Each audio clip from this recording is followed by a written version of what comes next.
Bruno Henrique foi denunciado pelo Ministério Público do Distrito Federal por fraude esportiva e estelionato.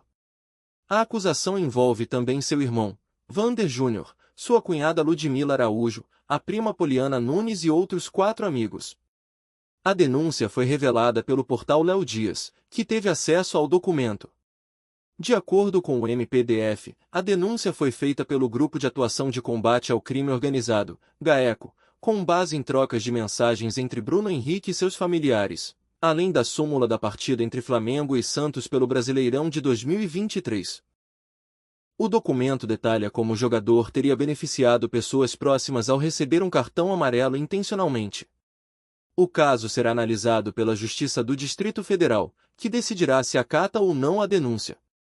Apesar da investigação, Bruno Henrique segue com a delegação do Flamengo nos Estados Unidos, onde o clube disputará o Mundial de Clubes da FIFA.